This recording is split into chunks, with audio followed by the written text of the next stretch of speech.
सदस्यगण, budget के बाद राज्यपाल अभिभाषण में आपको पर्याप्त अवसर दूंगा।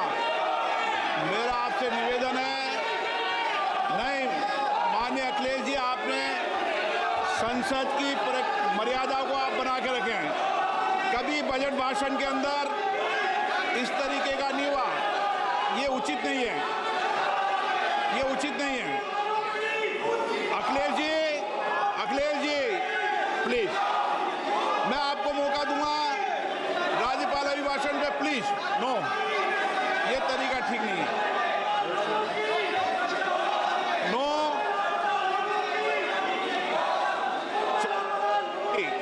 राज्यपाल अभिभाषण पे चर्चा होगी। नो तरीका। Honorable Speaker, I present the budget for 25-26. This budget continues our government's efforts to A. Accelerate growth, B. Secure inclusive development, C. Invigorate private sector investments, D. Uplift household sentiments, and E. Enhance spending power of India's rising middle class. Together, we embark on a journey to unlock our nation's tremendous potential for greater prosperity and global positioning under the leadership of Honorable Prime Minister Shri Narendra Modi. As we complete the first quarter of the 21st century, continuing geopolitical headwinds suggest lower global economic growth over the medium term. However, our aspiration for a Vikasit Bharat inspires us, and the transformative work we have done during our government's first 2 terms guides us to march forward resolutely. Our economy is the fastest growing among all major economies. Our development track record for the past 10 years and structural reforms have drawn global attention. Confidence in India's capability and potential has only grown in this period. We see the next 5 years as a unique opportunity to realize Sabka Vikas, stimulating balanced growth of all regions. The great Telugu poet and playwright Gurujada Apparao had said, "Deshamante matti kadoy, deshamante manushuloy," meaning a country is not just its soil, a country is its people. In line with this, for us, Vikasit Bharat encompasses zero poverty, 100% quality good school education, access to high quality, affordable and comprehensive health care, 100% skilled labor with meaningful employment, 70% women in economic activities, and farmers making our country the food basket of the world. In this budget, the proposed development measures span 10 broad areas, focusing on Garib, youth, Annadata, and Nari, spurring agricultural growth and productivity, building rural prosperity and resilience, taking everyone together on an inclusive growth path, boosting manufacturing and furthering Make in India, supporting MSMEs, enabling employment-led development, investing in people, economy, and innovation, securing energy supplies, promoting exports, and nurturing innovation. For this journey of development, our 4 powerful engines are agriculture, MSME, investments, and exports. The fuel, our reforms, our guiding spirit, inclusivity, and the destination, Vikasit Bharat. This budget aims to initiate transformative reforms across 6 domains. During the first 5 years, these will augment our growth potential and global competitiveness. The domains are taxation, power sector, urban development, mining, financial sector, and regulatory reforms. Agriculture as the first engine. Now I move to specific proposals, beginning with agriculture as the first engine.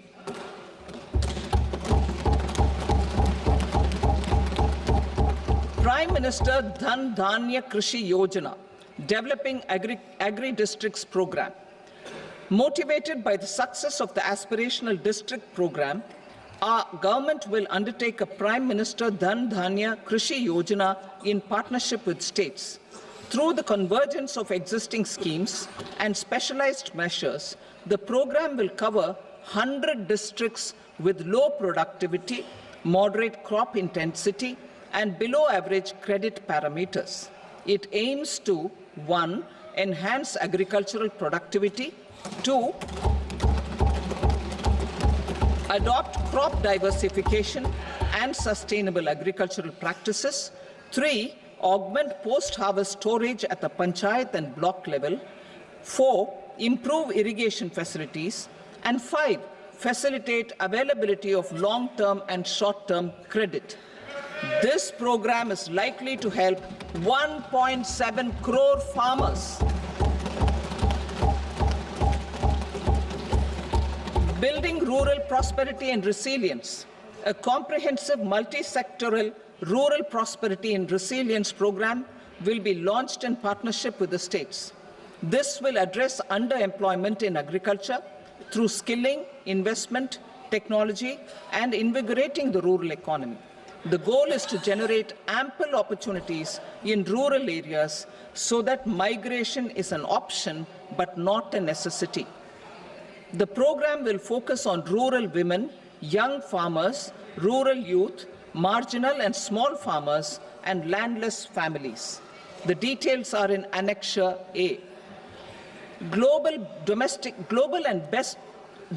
best practices will be incorporated, and appropriate technical and financial assistance will be sought from multilateral development banks. In Phase 1, 100 developing agri-districts will be covered. Atmanirbharta in pulses. Our government is implementing the National Mission for Edible Oilseed for achieving Atmanirbharta in edible oils. Our farmers have the capability to grow enough for our needs and more. 10 years ago, we made concerted efforts and succeeded in achieving near self-sufficiency in pulses. Farmers responded to the need by increasing the cultivated area by 50%, and government arranged for procurement and remunerative prices. Since then, with rising incomes and better affordability, our consumption of pulses has increased significantly.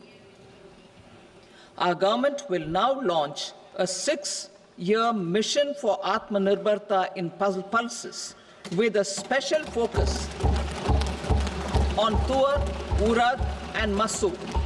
Details are in Annexure B.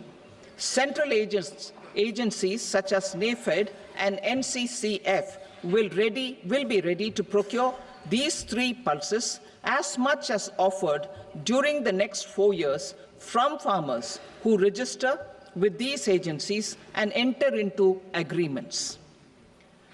Comprehensive program for vegetables and fruits.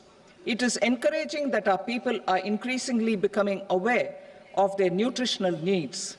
It is a sign of a society becoming healthier. With rising income levels, the consumption of vegetables, fruits, and Shri Anna is increasing significantly. A comprehensive program to promote production, efficient supplies, processing, and remunerative prices for farmers will be launched in partnership with the states. Appropriate institutional mechanisms for implementation and participation of farmer-producer organizations and cooperatives will be set up. Makhana Board in Bihar. For this, there is a special opportunity for the people of Bihar. A Makhana Board will be established in the state to improve production, processing, value addition, and marketing of makhana. The people engaged in these activities will be organized into FPOs. The board will provide hand-holding and training support to makhana farmers and will also work to ensure they receive the benefits of all relevant government schemes. A national mission on high-yielding seeds will be launched, aimed at 1. Strengthening research ecosystem, 2. Targeted development and propagation of seeds with high yield, pest resistance, and climate resilience, and 3. Commercial availability of more than 100 seed varieties released since July 2024. India ranks second largest globally in fish production and aquaculture. Seafood exports are valued at 60,000 crore rupees. To unlock the untapped potential of the marine sector, our government will bring in an enabling framework for sustainable harnessing of fisheries from Indian exclusive economic zone and high seas, with a special focus on the Andaman and Nicobar and Lakshadweep Islands.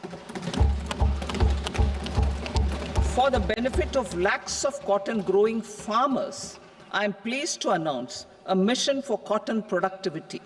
This 5-year mission will facilitate significant improvements in productivity and sustainability of cotton farming and promote extra long staple cotton varieties.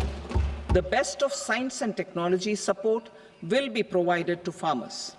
Aligned with our integrated 5F vision for the textile sector, this will help in increasing incomes of the farmers and ensure a steady supply of quality cotton for rejuvenating India's traditional textile sector. Kisan credit cards facilitate short-term loans for 7.7 crore farmers, fishermen, and dairy farmers.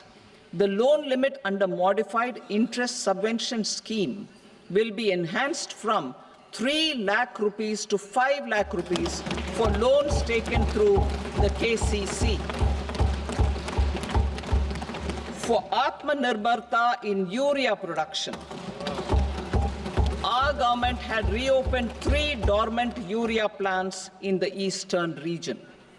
To further augment urea supply, a plant with annual capacity of 12.7 lakh metric tons will be set up at Namrup in Assam. India Post, with 1.5 lakh rural post offices, complemented by the India Post Payment Bank and a vast network of 2.4 lakh Dak Sevaks, will be repositioned to act as a catalyst for the rural economy. Details are at Annexure C. India Post will also be transformed as a large public logistics organization. This will meet the rising needs of Vishwakarmas, new entrepreneurs, women, self-help groups, MSMEs, and the large business organizations. Our government will provide support to NCDC for its lending operations for the cooperative sector. MSMEs as the second engine. Now I move to MSMEs as the second engine, which encompasses manufacturing and services with a focus on MSMEs numbering 5.7 crores. Currently, over 1 crore registered MSMEs, employing 7.5 crore people and generating 36% of our manufacturing, have come together to position India as a global manufacturing hub. With their quality products, these MSMEs are responsible for 45% of our exports. To help them achieve higher efficiencies of scale, technological upgradation, and better access to capital, the investment and turnover limits for classification of all MSMEs will be enhanced to 2.5 and 2 times respectively. This will give them the confidence to grow and generate employment for our youth. The details are given in Annexure D. To improve access to credit, the credit guarantee cover will be enhanced. First, for micro and small enterprises from 5 crore to 10 crore rupees, leading to additional credit of 1.5 lakh crores in the next 5 years. Second, for startups from 10 crore rupees to 20 crore rupees, with the guarantee fee being moderated to 1% for loans in 27 focus sectors which are important for Atmanirbhar Bharat.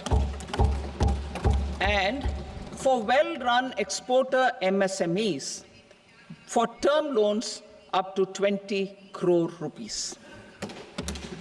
Also for the micro enterprises, we will introduce customized credit cards with a 5 lakh rupee limit for micro enterprises registered on Udyam portal.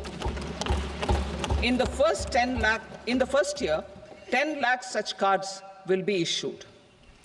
Fund of funds for startups.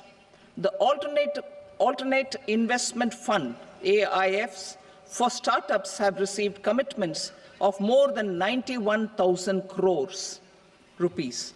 These are supported by the fund of funds set up with the Government of India's contribution of 10,000 crore rupees. Now, a new fund of funds with expanded scope and a fresh contribution of another 10,000 crore rupees will be set up.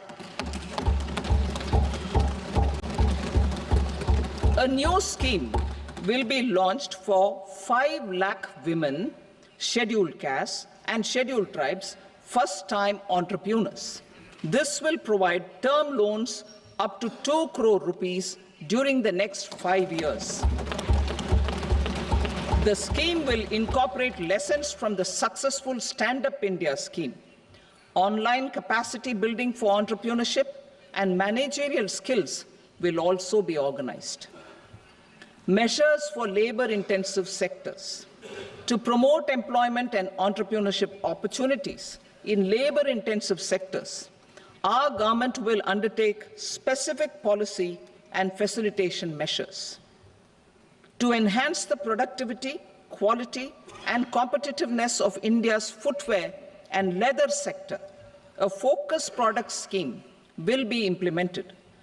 The scheme will support design capacity, component manufacturing, and machinery required for production of non-leather quality footwear, besides the support for leather footwear and products. The scheme is expected to facilitate employment for 22 lakh persons, generate over 4 lakh crore rupees, and exports of over 1.1 lakh crore rupees. Measures for the toys sector. Building on the National Action Plan for Toys, we will implement a scheme to make India a global hub for toys. The scheme will focus on development of clusters, skills, and a manufacturing ecosystem that will create high-quality, unique, innovative, and sustainable toys that will represent the Made in India brand. Support for food processing. In line with our commitment towards Purvodaya, we will establish a National Institute of Food Technology, Entrepreneurship and Management in Bihar. The institute will provide a strong fillip to food processing activities in the entire eastern region. This will result in 1. Enhanced income for the farmers through value addition to their produce, and 2. Skilling entrepreneurship and employment opportunities for the youth. Manufacturing mission, furthering Make in India. Our government will set up a national manufacturing mission covering small, medium, and large industries for furthering Make in India by providing policy support, execution roadmaps, governance, and monitoring framework for central ministries and states. Details are in Annexure E. Given our commitment to climate-friendly development, the mission will also support clean tech manufacturing. This will aim to improve domestic value addition and build our ecosystem for solar PV cells, EV batteries, motors and controllers, electrolyzers, wind turbines, very high voltage transmission equipment and grid-scale batteries. Investment as the third engine. Now I move to investment as the third engine, which encompasses investing in people, investing in the economy, and investing in innovation. Investing in people. Saksham Anganwadi and Poshan 2.0. Saksham Anganwadi and Poshan 2.0 program provides nutritional support to more than 8 crore children, 1 crore pregnant women and lactating mothers all over the country, and about 20 lakh adolescent girls in aspirational districts and the Northeast region. The cost norms for these nutritional support will be enhanced appropriately. Atal Tinkering Labs. 50,000 Atal Tinkering Labs will be set up in government schools in the next 5 years to cultivate the spirit of curiosity and innovation and foster a scientific temper among young minds. Broadband connectivity to government secondary schools and PHCs. Broadband connectivity will be provided to all government secondary schools and primary health centers in rural areas under the BharatNet project. Bharatiya Bhasha Pustak Scheme. We propose to implement a Bharatiya Bhasha Pustak scheme to provide digital form Indian language books for schools and for higher education. This aims to help students understand their subjects better and in their language. National Centers of Excellence for Skilling. Building on the initiative announced in the July 24 budget, 5 national centers of excellence for skilling will be set up with global expertise and partnerships to equip our youth with the skills required for Make for India, Make for the World manufacturing. The partnership will cover curriculum design, training of trainers, and a skills certification framework and periodic reviews. Expansion of capacity in IITs. Total number of students in 23 IITs has increased 100% from 65,000 to 1.35 lakh in the past 10 years.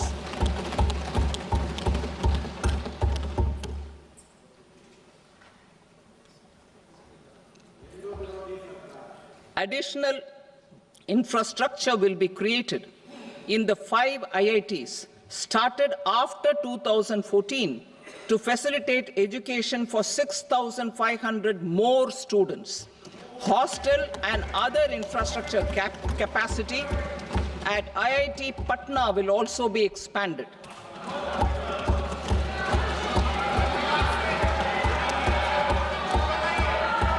Center of Excellence.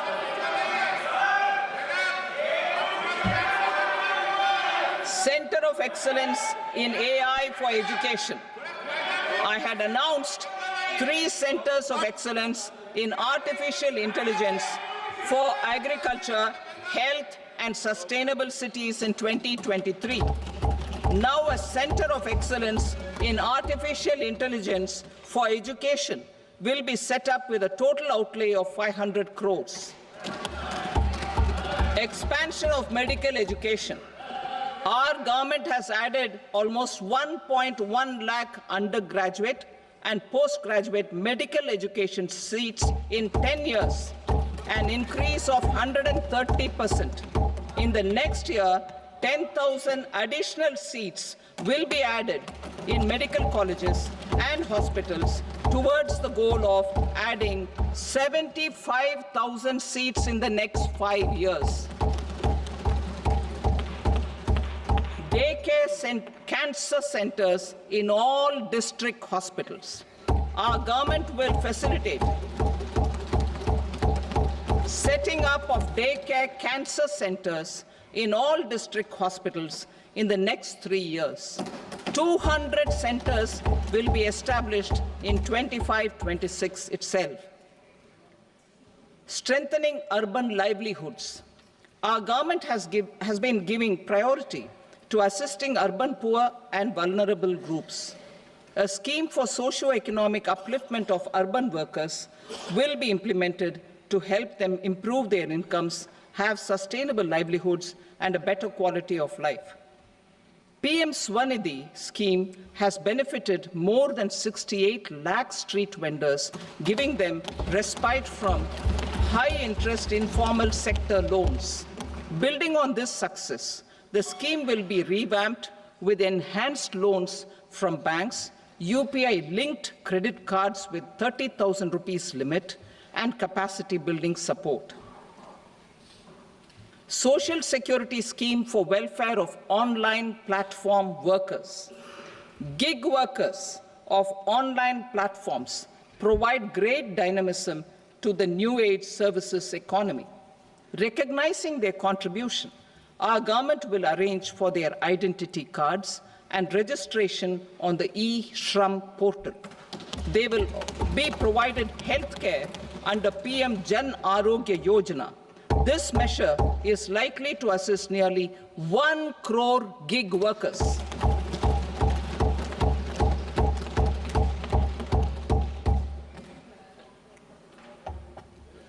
Investing in the economy.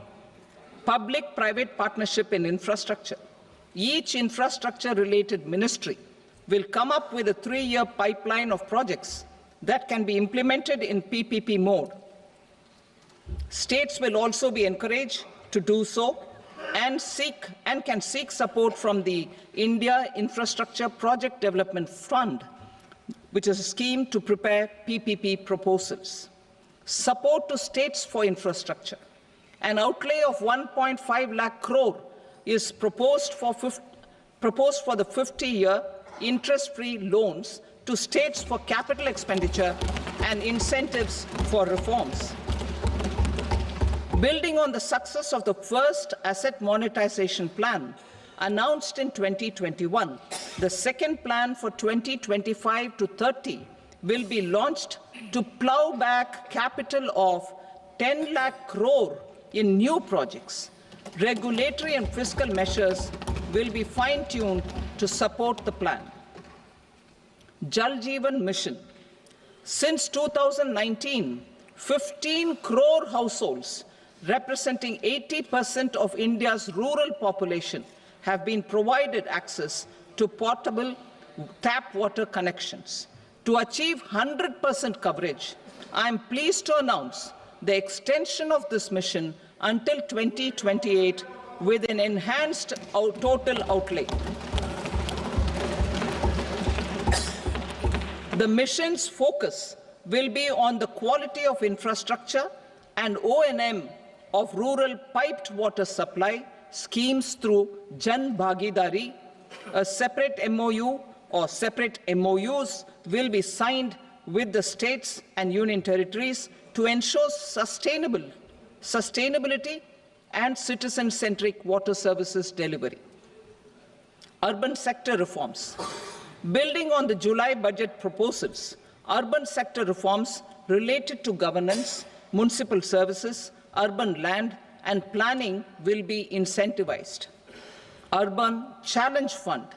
The government will set up an urban challenge fund of 1 lakh crore rupees to implement the proposals for cities as growth hubs, creative redevelopment of cities, and for water and sanitation purposes announced in the July budget. This fund will finance up to 25% of the cost of bankable projects, with a stipulation that at least 50% of the cost is funded from bonds, bank loans, and PPPs. An allocation of 10,000 crore is proposed in 2025-26. Power sector reforms. We will incentivize electricity distribution reforms and augmentation of intra-state transmission capacity by states. This will improve financial health and capacity of electricity companies. Additional borrowing of 0.5% of GSDP will be allowed to states contingent on these reforms. Nuclear energy mission for Vikasit Bharat. Development of at least 100 gigawatt of nuclear energy by 2047 is essential for our energy transition efforts. For an active partnership with the private sector towards this goal, amendments to the Atomic Energy Act and the Civil Liability for Nuclear Damage Act will be taken up. A nuclear energy mission for research and development of small modular reactors with an outlay of 20,000 crore will be set up. At least 5 indigenously developed small modular reactors will be operationalized by 2033. Shipbuilding. The shipbuilding financial assistance policy will be revamped to address cost disadvantages. This will also include credit notes for shipbreaking in Indian yards to promote the circular economy. Large ships above a specified size will be included in the infrastructure harmonized master list. Shipbuilding clusters will be facilitated to increase the range, categories, and capacity of ships. This will include additional infrastructure, facilities, skilling, and technology to develop the entire ecosystem. Maritime Development Fund. For long-term financing for the maritime industry, a Maritime Development Fund with a corpus of 25,000 crore rupees will be set up. This will be for distributed support and promoting competition. This will have up to 49% contribution by the government, and the balance will be mobilized from ports and from private sector. UDAN regional connectivity schemes. UDAN has enabled 1.5 crore middle-class people to meet their aspirations for speedier travel. The scheme has connected 88 airports, and operationalized 619 routes. Inspired by that success, a modified UDAN scheme will be launched to enhance regional connectivity to 120 new destinations and carry 4 crore passengers in the next 10 years. 4 crore additional passengers in the next 10 years. The scheme will also support helipads and smaller airports in hilly, aspirational, and northeast regional districts. Greenfield airports will be facilitated in Bihar to meet the future needs of the state. These will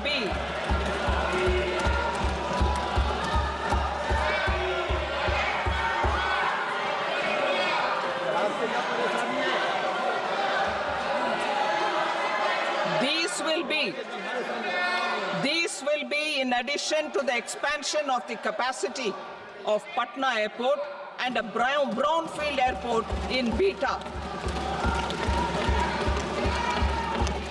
Western Kosi Canal project in Mithilanchal. Financial support will be provided for the Western Kosi Canal ERM project, benefiting a large number of farmers, cultivating over 50,000 hectares of land in the Mithilanchal region of Bihar. Mining sector reforms. Mining sector reforms, including those for minor minerals, will be encouraged through sharing of best practices and institutions of a state mining index. A policy for recovery of critical minerals from tailings will be brought out. Under the special window for affordable and mid-income housing, SWAMI, 50,000 dwelling units in stressed housing projects have been completed and keys handed over to home buyers. Another 40,000 units will be completed in 2025, further helping middle-class families who are paying EMIs on loans taken for apartments while also paying rent for their current dwellings. Building on this success, Swami Fund 2 will be established as a blended finance facility with contribution from the government, banks and private investors. This fund of 15,000 crore rupees will aim for expeditious completion of another 1 lakh units.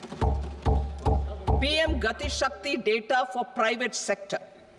For furthering PPPs and assisting the private sector in project planning, access to relevant data and maps from the PM Gati Shakti portal will be provided.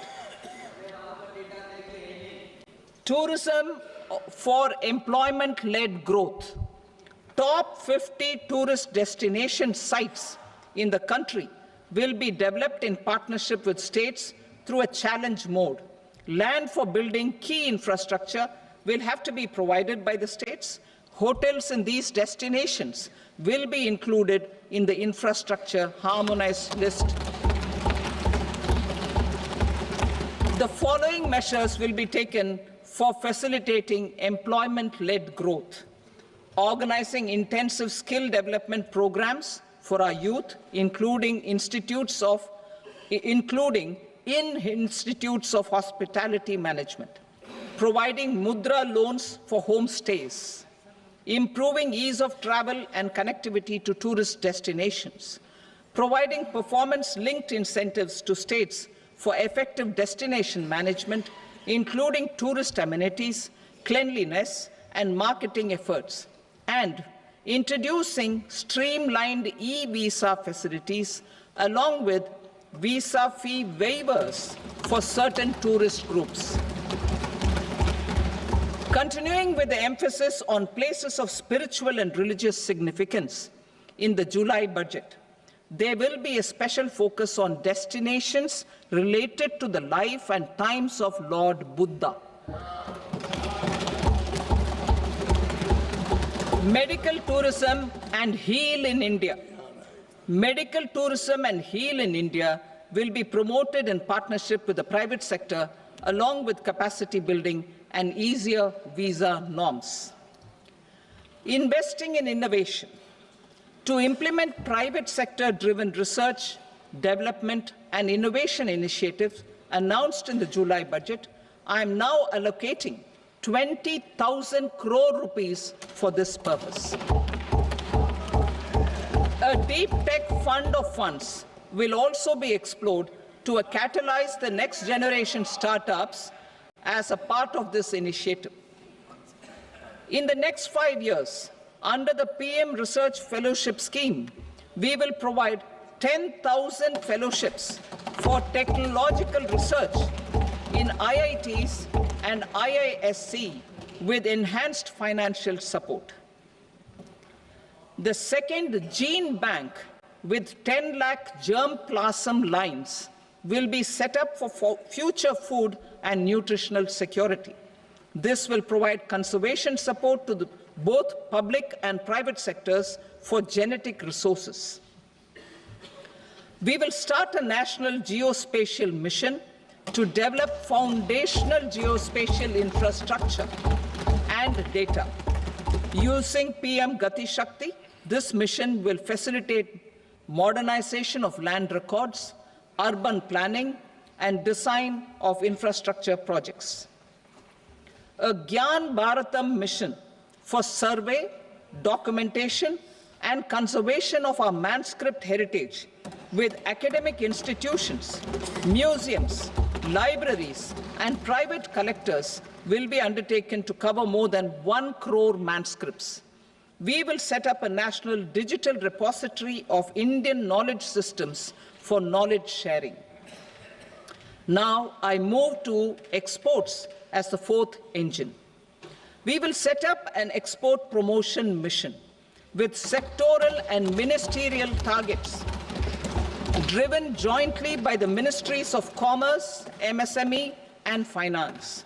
It will facilitate easy access to export credit, cross-border factoring support, support to MSMEs to tackle non-tariff measures in overseas markets. A digital public infrastructure, Bharat Trade Net, for international trade will be set up as a unified platform for trade documentation and financing solutions. This will complement the Unified Logistics Interface platform. The BTN will be aligned with international practices. Support will be provided to develop domestic manufacturing capacities for our economy's integration with global supply chains. Sectors will be identified based on objective criteria. Facilitation groups with participation of senior officers and industry representatives will be formed for select products and supply chains. Through this, there are huge opportunities related to Industry 4.0, which needs high skills and talent. Our youth have both. Our government will support the domestic electronic equipment industry to leverage this opportunity for the benefit of our youth. A national framework will be formulated as guidance to states for promoting global capability centers in emerging Tier 2 cities. This will suggest measures for enhancing availability of talent and infrastructure, building bylaw reforms, and mechanisms for collaboration with industry.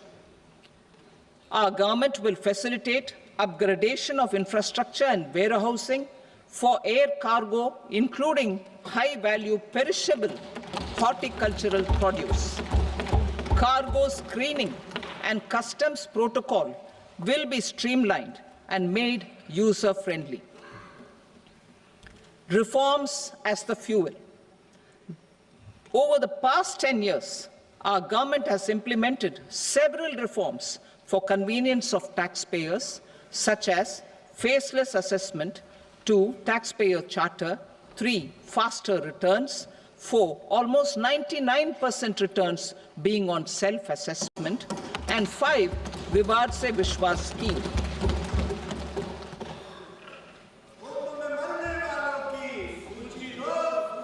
Continuing these efforts, I reaffirm the commitment of the Tax Department to trust first, scrutinize later. I also propose to introduce the new income tax bill next week. I will detail the indirect tax reforms and changes in direct taxes in Part B. Financial sector reforms. The FDI limit for the insurance sector will be raised from 74 to 100%. This enhanced limit will be available for those companies which invest the entire premium in India. The current guardrails and conditionalities associated with foreign investment will be reviewed and simplified. The services of India Post Payment Bank will be deepened and expanded in rural areas. NABFID will set up a partial credit enhancement facility for corporate bonds for infrastructure. Public sector banks will develop Grameen Credit Score framework to serve the credit needs of SHG members and people in rural areas. A forum for regulatory coordination and development of pension products will be set up. To implement the earlier announcement on simplifying the KYC processes, the revamped Central KYC Registry will be rolled out in 2025. We will also implement a streamlined system for periodic updating. Requirements and procedures for speedy approval of company mergers will be rationalized. The scope for fast-track mergers will also be widened and the process made simpler. As proposed in the interim budget, we signed bilateral investment treaties with 2 countries in 2024. To encourage sustained foreign investment and in the spirit of First Develop India, the current model BIT will be revamped and made more investor-friendly. In the last 10 years, in several aspects, including financial and non-financial, our government has demonstrated a steadfast commitment to ease of doing business. We are determined to ensure that our regulations must keep up with technological innovations and global policy developments. A light-touch regulatory framework based on principles and trust will unleash productivity and employment. Through this framework, we will update regulations that were made under old laws. To develop this modern, flexible, people-friendly, and trust-based regulatory framework appropriate for the 21st century, I propose 4 specific measures. A high-level committee for regulatory reforms will be set up for a review of all non-financial sector regulations, certifications, licenses, and permissions. The committee will be expected to make recommendations within a year. The objective is to strengthen trust-based economic governance and take transformational measures to enhance ease of doing business, especially in matters of inspection and compliances. States will be encouraged to join in this endeavor.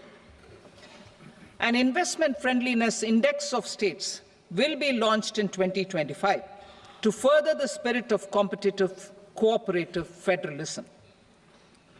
Under the Financial Stability and Development Council, a mechanism will be set up to evaluate impact of the current financial regulations and subsidiary instructions. It will also formulate a framework to enhance their responsiveness and development of the financial sector. In the Jan Vishwas Act 2023, more than 180 legal provisions were decriminalized. Our government will now bring up the Jan Vishwas Bill 2.0 to decriminalize more than 100 provisions in various laws. I now move to fiscal policy. In the July budget, I had committed to staying the course for fiscal consolidation. Our endeavor will be to keep the fiscal deficit each year such that central government debt remains on a declining path as a percentage of the GDP. The roadmap for the next 6 years has been detailed in the FRBM statement. Revised estimates for 2024-25. The revised estimate of the total receipts other than borrowings is 31.47 lakh crore rupees, of which the net tax receipts are 25.57 lakh crore rupees. The revised estimate of the total expenditure is 47.16 lakh crore rupees, of which the capital expenditure is about 10.18 lakh crore rupees. The revised estimate of the fiscal deficit is 4.8% of the GDP. Budget estimates for 25-26. Coming to 25-26, the total receipts other than borrowings and total expenditure are estimated at 34.96 lakh crore rupees and 50.65 lakh crore rupees respectively. The net tax receipts are estimated at 28.37 lakh crore rupees. The fiscal deficit is estimated to be 4.4% of GDP. To finance the fiscal deficit, the net market borrowings from dated securities are estimated at 11.54 lakh crore. The balance financing is expected to come from small savings and other sources. The gross market borrowings are estimated at 14.82 lakh crore rupees. I will now move to Part B. Indirect taxes. My proposals relating to customs aim to rationalize tariff structure and address duty inversion. These will also support domestic manufacturing and value addition, promote exports, facilitate trade, and provide relief to common people. Rationalization of customs tariff structure for industrial goods. As a part of comprehensive review of customs rate structure announced in July 2024 budget, I propose to 1. Remove 7 tariff rates. This is over and above the 7 tariff rates removed in 23-24 budget. After this, there will be only 8 remaining tariff rates, including 0 rate. 2. Apply appropriate cess to broadly maintain effective duty incidence, except on a few items where such incidence will reduce marginally. 3. Levy not more than 1 cess or surcharge.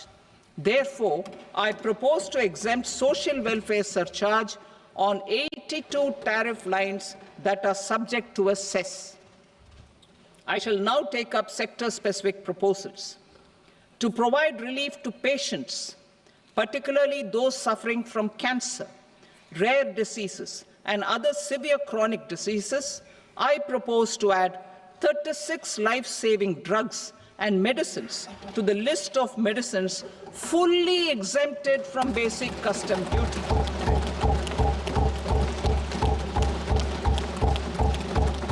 I also propose to add 6 life-saving medicines to the list attracting concessional custom duty of 5%. Full exemption and concessional duty will also respectively apply on the bulk drugs for manufacture of the above. Specified drugs and medicines under patient assistance programs run by the pharmaceutical companies are fully exempt from BCD, provided the medicines are supplied free of cost to the patients. I propose to add 37 more medicines along with 30 new patient assistance programs. Support to domestic manufacturing and value addition. Critical minerals. In the July 2024 budget, I had fully exempted BCD on 25 critical minerals that are not domestically available. I had also reduced BCD of 2 other such minerals to provide a major fillip to their processing, especially by MSMEs. Now, I propose to fully exempt cobalt powder and waste, the scrap of lithium-ion battery, lead, zinc, and 12 more critical minerals. This will help secure their availability for manufacturing in India and promote more jobs for our youth. To promote domestic production of technical textile products such as agro-textiles, medical textiles, and geotextiles at competitive prices, I propose to add 2 more types of shuttle-less looms to the list of fully exempted textile machinery. I also propose to revise the BCD rate on knitted fabrics covered by 9 tariff lines from 10 or 20 to 20% or 115 rupees per kg, whichever is higher. Electronic goods. In line with our Make in India policy and to rectify inverted duty structure, I propose to increase the BCD on interactive flat panel display from 10% to 20% and reduce the BCD to 5% on open cell and other components. In 23-24 budget, for the manufacture of open cells of LCD, LED TVs, I had reduced the BCD on parts of open cells from 5% to 2.5%. To further boost the manufacture of such open cells, the BCD on these parts will now stand exempted. Lithium-ion battery. To the list of exempted capital goods, I propose to add 35 additional capital goods for EV battery manufacturing and 28 additional capital goods for mobile phone battery manufacturing. This will boost domestic manufacture of lithium-ion batteries both for mobile phones and for electric vehicles. Shipping sector. Considering that shipbuilding has a long gestation period, I propose to continue the exemption of BCD on raw materials, components, consumables, or parts for the manufacture of ships for another 10 years.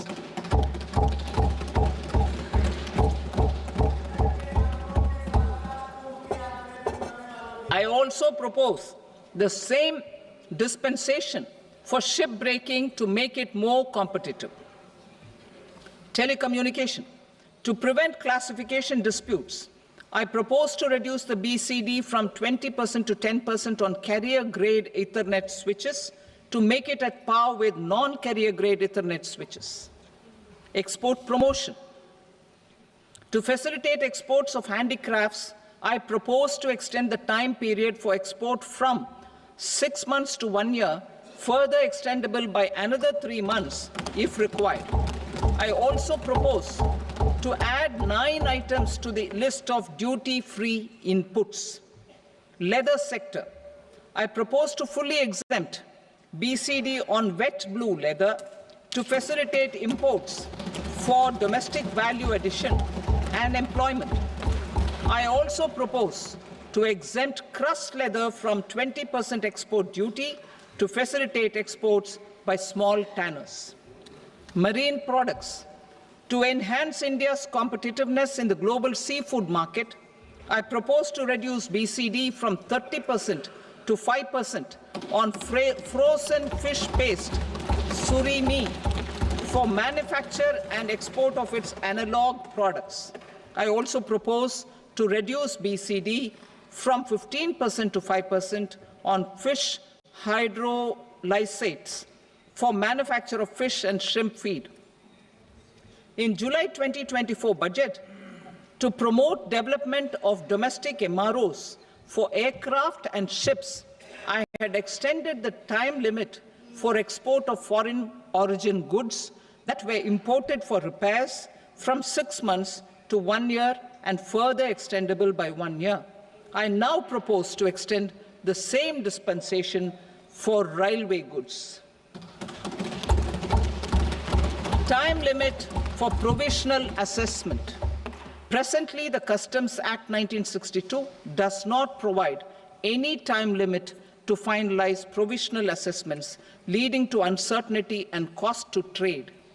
As a measure of promoting ease of doing business, I propose to fix a time limit of 2 years, extendable by a year, for finalizing the provisional assessment.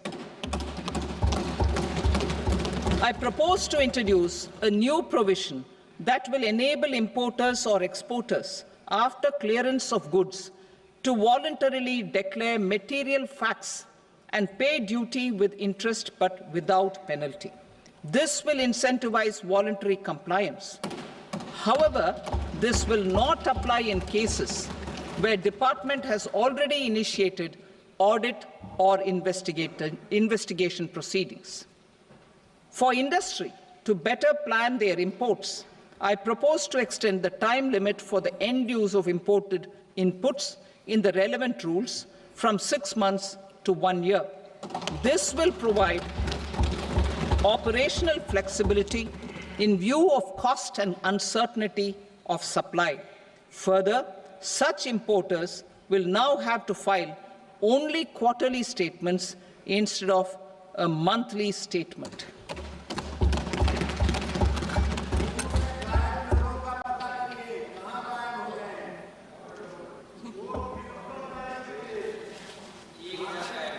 I now come to my direct tax proposals. In Part A, I have briefly underlined taxation reforms as one of key reforms to realize our vision of Vikasit Bharat. In respect of criminal law, our government had earlier ushered in Bharatiya Nyaya Sanhita, replacing Bharatiya Danda Sanhita.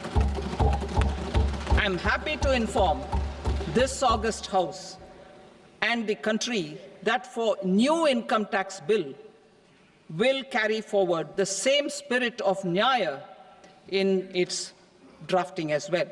The new bill will be clear and direct in text, with close to half of the present law in terms of both chapters and words. It will be simple to understand for taxpayers and tax administrators, leading to tax certainty and reduced litigation. Reforms, however, are not a destination. They are means to achieve good governance for our people and economy. Providing good governance primarily involves being responsive. The Tirukkural captures this in verse 542, which reads, "Vaanokki vaazhum ulagallam, mannavan kol nokki vaazhum kudi," meaning, just as the living beings live expecting rains, citizens live expecting good governance. Our government is committed to keeping an ear to the ground and a finger on the pulse and responding while balancing our national building efforts.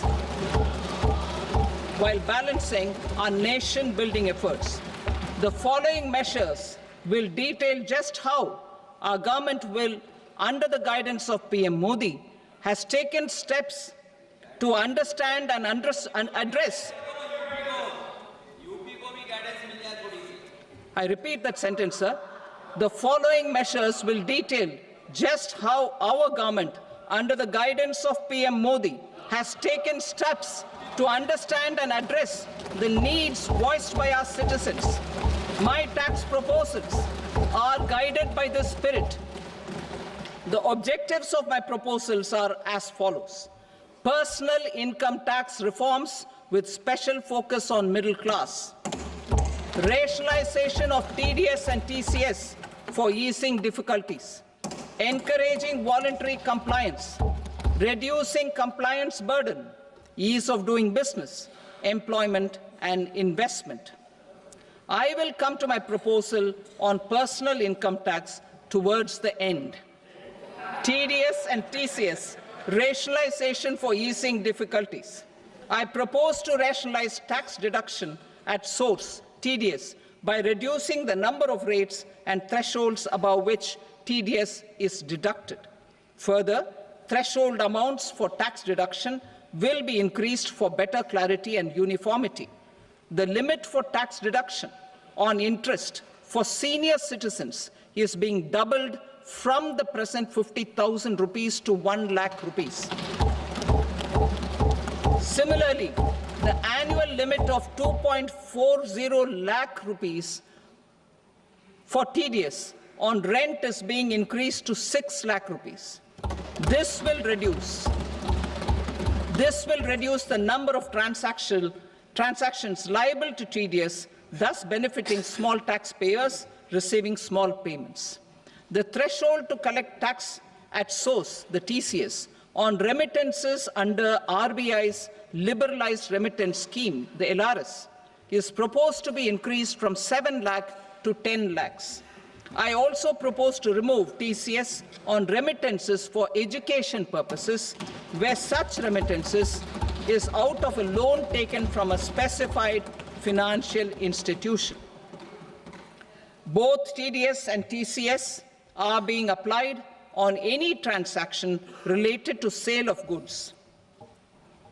To prevent such compliance difficulties, I propose to omit the TCS. I also propose that the provisions of the higher TDS deduction will now apply only in non-PAN cases. In July 2024, the delay for payment of TDS up to the due date of filing statement was decriminalized. I propose to provide the same relaxation to TCS provisions as well. The government under the leadership of Prime Minister Modi believes in Sabka Saath, Sabka Vikas, Sabka Vishwas and Sabka Prayas. In line with this, we brought in updated return facility in 2022 for voluntary compliance by taxpayers who had omitted to report their correct income. Our trust in taxpayers was proved right. Nearly 90 lakh taxpayers voluntarily updated their incomes by paying additional tax. Taking this trust further, I now propose to extend the time limit to file updated returns for any assessment year from the current limit of 2 years to 4 years. I propose to reduce the compliance burden for small charitable trusts and institutions by increasing their period of registration from 5 years to 10 years. It is also proposed that disproportionate consequences do not arise for minor defaults such as incomplete applications filed by charitable entities. Presently, taxpayers can claim the annual value of self-occupied properties as nil only on the fulfillment of certain conditions. Considering the difficulties faced by taxpayers, it is proposed to allow the benefit of 2 such self-occupied properties without any condition. To streamline the process of transfer pricing and to provide an alternative to yearly examination, I propose to introduce a scheme for determining arm's-length price of international transaction for a block period of 3 years. This will be in line with global best practices. With a view to reduce litigation and provide certainty in international taxation, the scope of safe harbor rules is being expanded. A number of senior and very senior citizens have very old national savings schemes accounts. As interest is no longer payable on such accounts, I propose to exempt withdrawals made from NSS by individuals on or after 29th August 2024. I am also proposing to allow similar treatment to NPS Vatsalya accounts as is available to normal NPS accounts subject to overall limits. In my speech in July 2024, I had promised that all processes, including giving effect to appellate orders, shall be digitalized and made paperless over the next 2 years. So I'm happy to announce that digitalization is being made operational now. In July 2024, we brought in the Vivad Se Vishwas scheme to resolve income tax disputes pending in appeal. The scheme has received a great response, with nearly 33,000 taxpayers having availed of the scheme to settle their disputes. I have a few proposals to promote investment and employment. It is proposed to provide a presumptive taxation regime for non-residents who provide services to a resident company that is establishing or operating an electronics manufacturing facility. I further propose to introduce a safe harbor for tax certainty for non-residents who store components for supply to specified electronics manufacturing units. Presently, the tonnage tax scheme is available only to sea-going ships. The benefits of existing tonnage tax scheme are proposed to be extended to inland vessels registered under the Indian Vessels Act 2021 to promote inland water transport in the country. Extension for incorporation of startups. We continue to support the Indian startup ecosystem. I propose to extend the period of incorporation by 5 years to allow the benefit available to startups which are incorporated before 1/4/2030.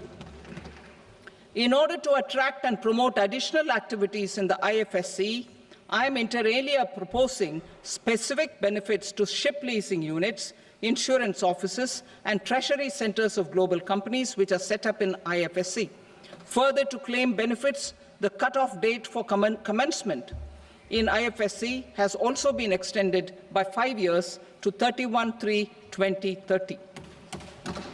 Category 1 and Category 2 AIFs are undertaking investments in infrastructure and other such sectors. I propose to provide certainty of taxation to these entities on the gains from securities.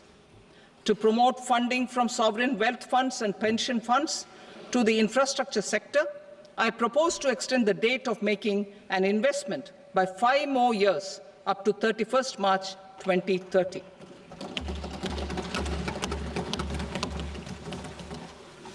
Personal income tax reforms with special focus on middle class. Democracy, demography, and demand are the key support pillars in our journey towards Vikasit Bharat. The middle class provides strength for India's growth. This government, under the leadership of Prime Minister Modi, has always believed in the admirable energy and ability of the middle class in nation building. In recognition of their contribution,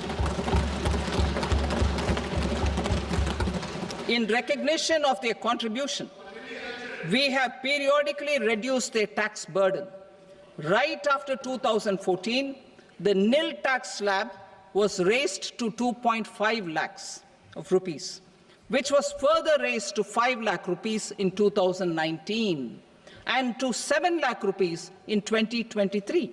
This is reflective of our government's trust on the middle-class taxpayers.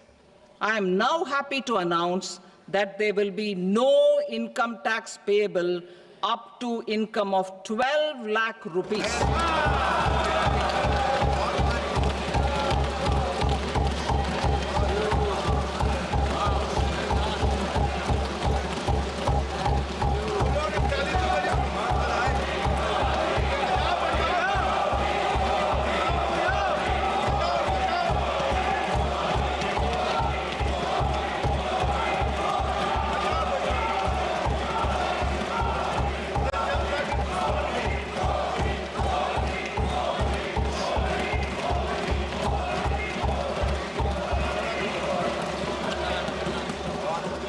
So, average income of 1 lakh per month, other than the special rate income such as capital gains, under the new regime.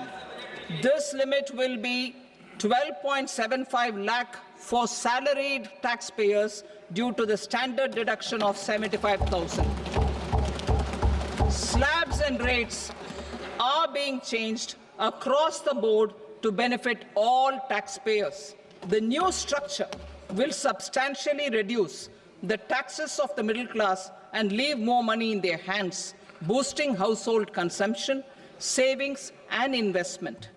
In the new tax regime, I propose to revise tax rate structures as follows: 0 to 4 lakh rupees nil, 4.8 lakh rupees to 4 to 8 lakh rupees 5%, 8 to 12 lakh rupees 10%, 12 to 16 lakh rupees 15%, 16 to 20 lakh rupees 20%, 20 to 24 lakh rupees 25%, and above 24 lakh rupees 30%. To taxpayers up to 12 lakh of normal income, other than special rate income such as capital gains. I read that again. To taxpayers up to 12 lakh of income, other than special rate income such as capital gains, tax rebate is being provided in addition to the benefit due to slab rate reduction in such a manner that there is no tax payable by them. The total tax benefit of slab rate changes and rebate at different income levels can be illustrated with a few examples.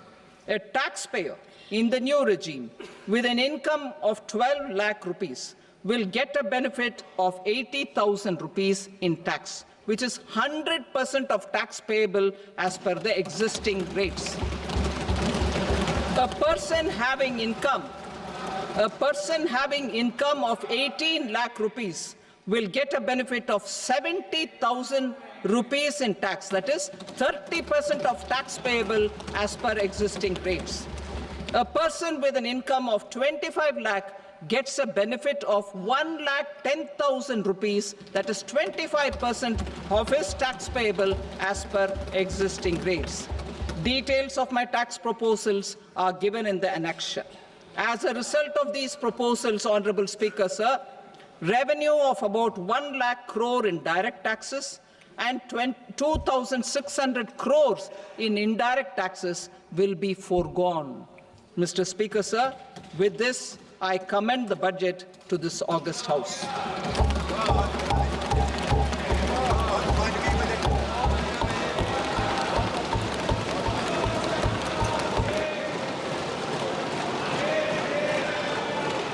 Item number 2, Shrimati Nirmala Sitharaman. Sir, with your permission, I rise to lay on the table the following statements under Section 3(1) of the Fiscal Responsibility and Budget Management Act 2003. Medium-term fiscal policy cum fiscal policy strategy statement and macroeconomic framework statement. Item number 3, Shrimati Nirmala Sitharaman. Sir, with your permission, I rise to move for leave to introduce the Finance Bill 2025. प्रश्न ये है कि विधेयक को पुनर्स्थापित करने की अनुमति प्रदान की जाए. जो सदस्य इसके पक्ष में हाँ गए, जो सदस्य विरोध में ना गए, मेरे विचार में निर्णय हाँ वालों के पक्ष में हुआ. हाँ वालों के पक्ष में अनुमति प्रदान की जाती है.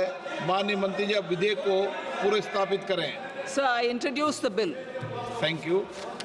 सभा की कार्रवाई सोमवार दिनांक 3 फरवरी 2025 को प्राप्त 11 बजे तक के लिए स्थगित की जाती है.